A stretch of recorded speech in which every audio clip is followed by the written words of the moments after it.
In the previous section, we looked at understanding methods and encapsulation. This is the only video in this subsection explaining inheritance and its benefits. In this video, we'll look at the concept of overriding and overloading methods, using the super keyword to reference parent classes, and final methods. Are you ready? So let's get started. A child class inherits all public and protected methods and fields from the parent class. With this feature comes the option to override or overload those inherited methods. What this means is that you can redefine the behavior of those inheritance classes and provide functionality that is more relevant to your class. Let's start by looking at the concept of overriding. You override an inherited method by creating a method that has exactly the same name, parameter list, covariant return, and access modifier that is at least as accessible. But with the method body containing code, you want to execute instead of the code in the parent's version of the method. Okay, let's see an example. So as you can see here, we have two classes, a Panthera abstract class and a Leopard concrete class that extends from the Panthera class. So in the Panthera class, the raw method has an implementation that prints the word raw to the console. Now the child class Leopard inherits this raw method, but we want the sound the leopard makes to be slightly different. What we want to do is to override the functionality the raw method inherits from its parents and implement new behavior. And as you can see, that's what I've done here. The raw method in the Leopard class has the same name, same return type, and the same access modifier as a raw method in the parent Panthera class, but it has different code. Now when the raw method is called on the Leopard instance, the code in the new raw method is executed instead of the inherited raw method from the Panthera class. Let's run this example and see this in action. And as you can see, it prints out the raws very loudly message to the console. And this proves that the raw method in the Leopard class is executed rather than the raw method in the Panthera class.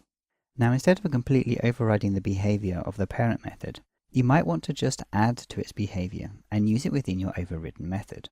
This is possible by using the super keyword to refer to the parent instance and call the parent's raw method. Okay, so let's add this to the Leopard's raw method.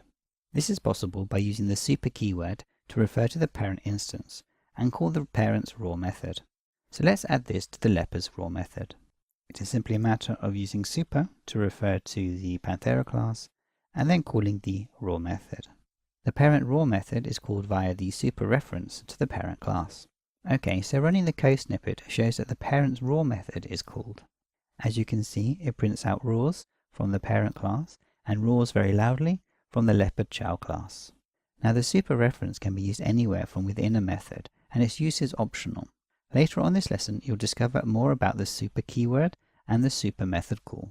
For a method to qualify as a method that overrides a parent class, the method must satisfy these rules. The method must have the same name. The method must have the same parameter list. The access modifier must be the same or less restrictive. The method must throw the same or wider exception. And the return type must be the same or a subclass, i.e. a covariant return type. An overloaded method has the same name as the inherited method, or other methods in the same class, and different method signatures with different parameter types. The access modifier and the exception lists are not considered relevant to overloading. The only part of the method signature that must be changed is the parameter list. Now here is a list of valid overloaded methods. As you'll notice, the parameter list is always different.